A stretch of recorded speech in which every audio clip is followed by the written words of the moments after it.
Peppa Pig-ი ზედაპირზე მარტივად გამოიყურება. ნათელი ფერები, მეგობრული ხმები, მოკლე ეპიზოდები და ისტორიები, რომლებიც უვნებლად და უსაფრთხოდ გეჩვენება. მაგრამ როგორც კი პეპაზე ყურადღებას გადაუხვევ და ფონს დააკვირდები, შოუს მთელი ტონი ჩუმად იცვლება. პერსონაჟები სცენებში ახსნის გარეშე ჩნდებიან და ქრებიან. ზოგი ისეთ ადგილებში ჩნდება, სადაც ლოგიკურად არ უნდა იყვნენ. სხვები კი უბრალოდ ჩნდებიან, ჩუმად აღიქმებიან და შემდეგ მთლიანად ავიწყდებათ. Peppa Pig-ი თითქოს მარტივია, მაგრამ ფონზე სულ სხვა ამბავი იკითხება. ის სავსეა უცნაური ნიმუშებით, დაკარგული პერსონაჟებით და დეტალებით, რომლებიც უფრო მეტ კითხვას აჩენს, ვიდრე პასუხს. ამას ერთ-ერთი ყველაზე ნათელი მაგალითი Mr. Labrador-ია, პერსონაჟი, რომელიც თითქოს ყველგან ერთდროულად არსებობს. უმეტესობა მაყურებლისთვის ის Mr. Bully-ის სამშენებლო ჯგუფის წევრია. ის ხშირად ჩანს მძიმე ტექნიკის მართვისას, გზების გათხრისას, ან სამშენებლო პროექტებში დახმარებისას. თითქოს ეს მისი მუდმივი სამუშაოა. სერიაში Mr. Bully ფაიფურის მაღაზიაში, როდესაც Mr. Bully თავის ჩაიდან სამტრევს, Mr. Labrador-ი მშვიდად აცხადებს, რომ მას აქვს სარივეტე პისტოლეტი. მე მაქვს სარივეტე პისტოლეტი. ამ ფრაზას ისეთი მშვიდი თავდაჯერებულობით ამბობს, რომ ეს მაშინვე განსაზღვრავს მის პიროვნებას. თუმცა, მის არსებობას შემაშფოთებელს ისხდის, თუ რამდენად მარტივად ცვლის როლებს. სხვა ეპიზოდში ის მოულოდნელად ნაყინის ფურგონით ნაყინს ყიდის.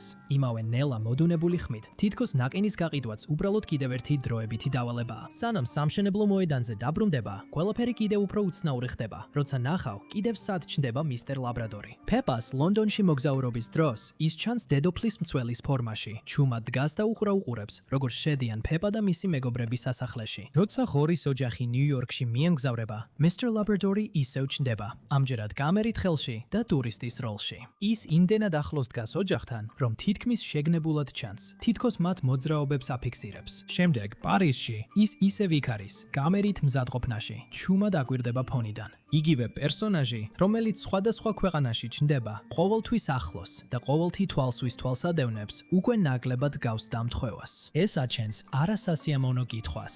ბატონი ლაბრადორი უბრალოდ განმეორებადი ფონის პერსონაჟია, თუ ის სპეციალურად აკვირდება პეპას და მის ოჯახს. სერიალი არასოდეს ხსნის მიზეზებს. კიდევ ერთი საიდუმლო ეხება ბავშვ პერსონაჟს, რომელიც ტექნიკურად არსებობს, მაგრამ ბოლომდე მაინც არ ჯდება ამ სამყაროში. ფანები მას ხშირად Carol Cows უწოდებენ. მისი პირველი გამოჩენა იყო უსახელო ფონის ხბაბო, რომელიც ბატონი ფოტეტოს საშობაო შოუს დროს აუდიტორიაში იჯდა. ის არ არის წარდგენილი, არ ლაპარაკობს და არც არავინ ამჩნევს. უბრალოდ იგზის. ამის შემდეგ ის ჩუმად ჩნდება მისის ქაუს გვერდით რამდენიმე ეპიზოდში, მათ შორის ლონდონში მოგზაურობისა და საზოგადოებრივ ადგილებში, მაგალითად, სავაჭრო ზონებში გადაღებულ სცენებში. დროის განმავლობაში ფანებმა შეამჩნიეს მისი განმეორებითი გამოჩენა და დაარქვეს სახელი, რაც თავად შოუში არასდროს გაკეთებულა. ბოლოს Peppa Pig-მა დაადასტურა, რომ ის მისის ქაუს ქალიშვილია, მაგრამ ოფიციალურად დადასტურების შემდეგაც მაინც უცნაურად შორს რჩება მთავარი გმირებისგან. რაც Carol Cows ნამდვილად შემაშფოთებელს ხდის, არის ის, რაც არ ხდება. ის არასდროს დადის Madame Gazelle-ის სკოლაში, არასდროს თამაშობს Peppa-სთან და არასდროს ურთიერთობს სხვა ბავშვებთან. და შემდეგ რამდენიმე გამოჩენის შემდეგ ის სრულიად ქრება. ყველაზე შემაშფოთებელი კი ის არის, რომ ის არ ჩნდება საკუთარი დედის ქორწილში, Mr. Bull-თან. თუ Mr. Bully ახლა მისი მამინაცვალია,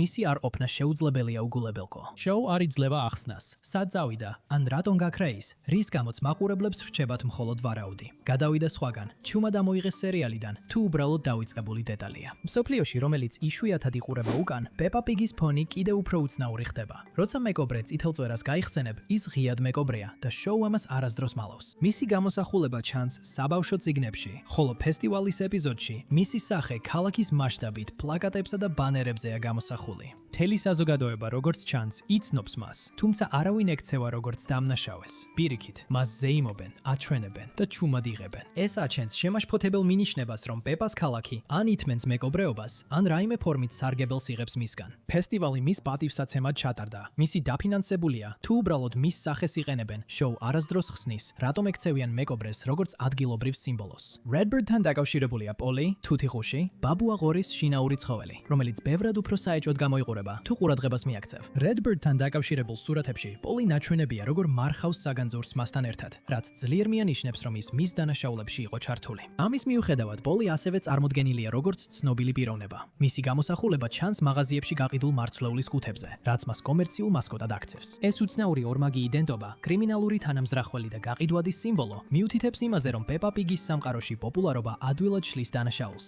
Mr. Pokesy წარმოადგენს საეჭვო ქცევის კიდევ ერთ მაგალითს. დამალულია ყველას თვალწინ. ის მართავს მაღაზიას, რომელიც აბსოლუტურად ყველაფერს ფიდის და ხშირად იღებს აბსურდულ გადახდის ფორმებს, მაგალითად ჯორჯისგან ღილებს. ის ჩანს თავდაჯერებული, მშვიდი და სრულიად უდარდელი იმაზე, საიდან მოდის მისი საქონელი. ღამის ცხოველების ეპიზოდში ის ჩანს როგორ ეპარება ბაბუა ღორის ქათმებს. ეს ვიზუალური ხუმრობაა, რომელიც ერთდროულად მიანიშიშნებს მის ქურდულ ბუნებაზე. მოგვიანებით ბაბუა ღორის საყვარელი ბოთლის ნავების კოლექცია იდუმალებით ქრება და შემდეგ ისევ ჩნდება Mr. Fox-ის მაღაზიაში გასაყიდად. ეჯობს კიდევ უფრო ამძაფრებს ის ფაქტი, რომ მოგვიანებით Mr. Fox-ი აეროპორტში მწვანე ქურთუკით ჩნდება, რაც შეგნებულ შენიხვას გავს. იყო თუ არა ის ქვეყნიდან გაქცევაში, თუ უბრალოდ ყველას თვალწინ იმალებოდა. შოუ ამ კითხვას პასუხგაუცემელს ტოვებს. Mandy Mouse-ი კიდევ ერთი პერსონაჟია, რომლის გამოჩენაც უფრო საინტერესო ხდება, როცა მის ადრეულ გამოჩენას შეამჩნევთ. მანამდე, სანამ Mandy Mouse-ი ოფიციალურად გამოჩნდებოდა, ის მოკლედ ჩნდება ლონდონის მოგზაურობის ეპიზოდში, კადრის ნაწილში მოჭრილი. მას ყურადღებას არავინ აქცევს, მაგრამ აშკარად ჩანს, რომ იქა. როდესაც ის საბოლოოდ ხდება მთავარი პერსონაჟი, შოუ მას განსაკუთრებული ყურადღების გარეშე წარმოგვიდგენს. Mandy ეტლს იყენებს და ამას არავინ აღიქვამს უჩვეულოდ.